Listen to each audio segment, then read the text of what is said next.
Fala pessoal, bora comentar hoje sobre várias dúvidas que vocês me enviaram. Compra de ações, será que eu não gosto e eu prefiro provento? Conselhos para iniciantes, queda exagerada no Bradesco e também sobre outras dúvidas que vocês me enviaram. Para lá, sobre a primeira pergunta, por que eu não gosto quando a empresa recompra as suas ações? E na prática, eu não falei isso, que será péssimo para o investidor, até porque as recompras tendem a gerar valor para o acionista. Porém, entre a empresa pagar dividendos para o acionista ou recomprar as suas ações, eu prefiro que a empresa repasse o dinheiro na forma de dividendos, porque eu tenho o poder de escolha para reinvestir no que eu julgar interessante. Mas eu até destaquei em alguns vídeos que a recompra de ações possui um efeito parecido com a reaplicação do provento no próprio ativo, porque a nossa participação dentro da empresa irá aumentar. Porém, você perde um pouco do seu poder de escolha, porque você poderia pegar parte desse provento que a empresa usou para recomprar suas ações e poderia ter alocado esse recurso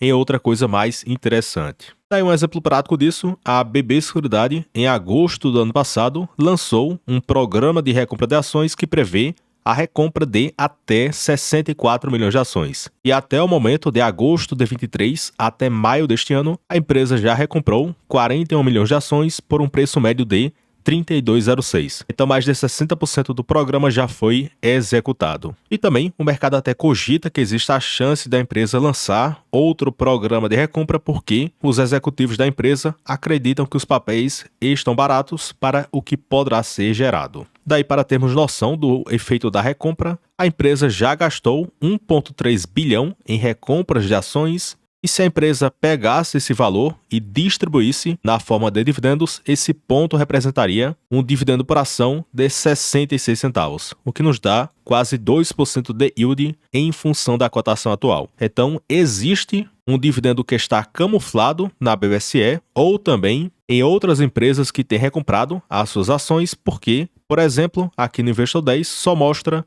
o dividendo ou o JCP que foi pago. E tem empresas que estão pagando, digamos, 4% de yield, mas a recompra tem sido tão intensa que o dividendo total sobe para 7 a 8% quando considera a recompra de ações. E esse caso prático acontece com as ações da B3, que a empresa tem recomprado muitas ações praticamente mês após mês. Então, o dividend yield dobraria se considerasse a recompra de ações. Daí perceba que, se colocarmos aqui na conta, o provento da BBSE seria um dos maiores da bolsa no momento, porque em fevereiro a empresa anunciou 1,26 por ação, agora para agosto a proposta nos dá 1,39 por ação.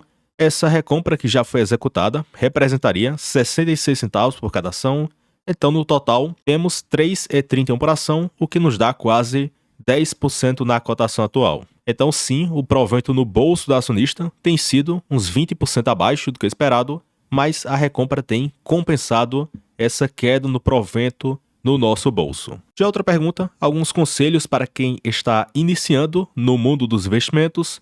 E o primeiro ponto, fuja de rolo, porque é impressionante que o pessoal começa a investir e coloca cada empresa duvidosa na carteira, que só dá prejuízo, com dívida imensa, que não paga proventos, que é cara, fora aquelas teses de crescimento que na maioria dos casos não acontece aquele crescimento. Então foque no óbvio, em empresas que existem há bastante tempo, que são lucrativas, que têm uma dívida controlada, que pagam proventos com certa frequência e que você julga que o preço está atrativo. E eu tenho certeza que as pessoas que persistirem nesse segundo ponto irão conseguir uma performance boa na sua carteira e irão ter a tranquilidade de possuir boas empresas na sua carteira que, com o passar do tempo, os lucros e os proventos irão crescer. É evidente que alguns casos pontuais irão dar errado, mas na média a sua carteira tende a ser vencedora. Então tente focar em boas empresas, porque você coloca as chances ao seu favor. Já outra pergunta, por que o mercado está batendo tanto no Banco Bradesco e parece um exagero, e não é exagerado porque o lucro do Bradesco tem caído ano após ano. Então, claramente, cotação seguindo o resultado. Fora que o próprio banco espera que 2024 ainda será fraco no quesito resultados por causa de um baixo crescimento nas suas receitas e pela manutenção de uma alta provisão para devedores duvidosos. Então, o próprio banco, nas suas projeções, divulga que este ano ainda será fraco no quesito resultados. Daí, o que chama atenção é que realmente o Bradesco não tem gerado valor para acionista. Em um ano caiu 20%, em 2 anos 17%, em 5 anos 43% e para 10 anos 32% de retorno. E ao considerar a inflação, o retorno real teria sido de menos 24%. E esse ponto já considera as bonificações e também o reinvestimento do provento. Então, de fato, tem acontecido uma grande destruição de valor para o acionista. Outro ponto, o Bradesco tem perdido feio para os seus pares. Por exemplo, para 10 anos, ele só entregou 28%, o BB 261, o Itaú 485, Santander 226 e o CDI 141 e a inflação 75%. Então, o Bradesco nesse período nem bateu a inflação e o CDI do período. Daí porque esse cenário aconteceu, porque o Bradesco estava caro lá para 2018 e 2019, sendo cotado por um PVP de 2.0 e teve literalmente aquele combo de múltiplos elevados e resultados fracos de forma consecutiva de 2019 até o momento. Então, papel caro que não entrega um bom resultado, o mercado acaba batendo forte na cotação. Mas esse ponto só mostra o passado e, como eu sempre cito, você tem que olhar daqui para frente. Então, as empresas que você possui na sua carteira, será que a perspectiva é positiva ou negativa? Então você tem que refletir sobre esse ponto para não ficar vidrado só no passado da empresa. Daí, para o curto prazo, o próprio banco espera que o resultado será fraco para este ano e para 2025 em diante, o mercado espera pela recuperação no resultado. Então, se for o caso, o mercado poderia precificar melhor o banco desde que aconteça essa melhora no resultado. É evidente que não vai acreditar cegamente nas projeções de mercado, então tem que acompanhar a empresa para saber se essa melhora irá acontecer ou não. Já outra pergunta que eu recebi, será que eu utilizo inteligência artificial para realizar alguma análise ou projeção? E não, a minha estratégia de investimentos é bastante simples. Eu até coloquei que um certo amigo meu, que investe há quase 20 anos na parte de ações, ele comenta brincando que quanto maior a burrice na parte de ações, mais dinheiro se ganha na bolsa. E esse racional é no sentido de quem tenta ser muito inteligente na parte de investimentos, normalmente acaba levando ferro, e quem faz o básico, o feijão com arroz, e que persiste na sua estratégia, acaba se dando muito bem. Então, quanto mais complexo, pior, e quanto mais simples a sua estratégia,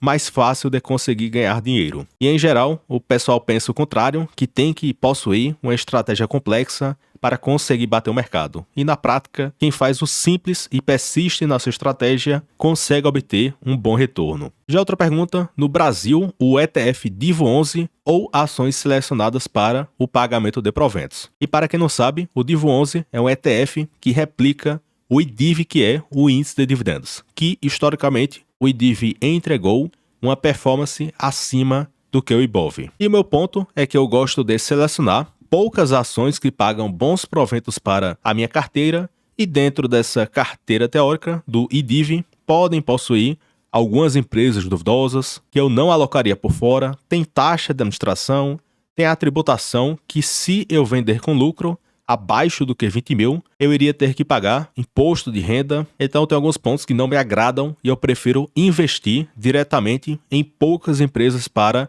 a minha carteira. Mas tudo bem se você não quer gastar tempo estudando as empresas, e tem pessoas que optam por investir através de ETFs. E perceba que o DIVO11 entrega uma performance parecida com o IDIV. Em 10 anos ele entregou 155%, enquanto o IDIV entregou 151%. E perceba que ele bateu tudo, a parte de fundos imobiliários, o CDI, a inflação, o IBOV e também o próprio IDIV. Então foi um ETF vencedor que no médio a longo prazo conseguiu uma performance acima do que o IBOV. Mas lembre-se que é renda variável, em algum momento o mercado pode despencar, como aconteceu em 2015 e 2016, que o mercado em peso na parte de ações acabou caindo. Então naquele momento a performance foi negativa e a queda chegou próximo do que 50%. E outra pergunta, a melhor estratégia é aportar em ações perenes e com lucros recorrentes? eu destaquei que não existe a melhor estratégia, mas historicamente essa estratégia de comprar boas empresas que atuam em setor perenes, que dão lucros, que o preço está atrativo, que gera caixa, que paga proventos, historicamente foi uma estratégia vencedora que gerou retornos positivos. Além daquele ponto que você possui boas empresas para sua carteira, que você tem noção que elas dão lucros, que pagam proventos, que são líderes no mercado de atuação, então você acaba dormindo bem mais tranquilo com esse tipo de empresa na sua carteira. Então, pessoal, comentamos aí sobre várias dúvidas que vocês me enviaram. Fiquem à vontade para comentar dúvidas e sugestões aqui abaixo, que em breve eu posso gravar outros vídeos respondendo essas perguntas. Fora isso, deixe o gostei no vídeo, se inscreva no canal e considere se tornar membro para ter acesso a quase 400 vídeos exclusivos só para quem for membro, fora acesso a meus aportes, planilhas com preço e teto de projeções, Telegram para membros, notícias e muito mais. E o intuito principal na parte de membros é para vocês aprenderem a investir melhor para gerar renda passiva. Fora isso, se você quiser trocar de corretora, eu utilizo a corretora do BTG Pactual, que por sinal é uma das melhores do país, e tem várias pessoas conseguindo bons benefícios através dessa parceria, inclusive o cartão Black do BTG. Caso você possa interesse, é só preencher o formulário aqui abaixo, que em breve o time entrará em contato com vocês. Então, pessoal, até o próximo vídeo e forte abraço!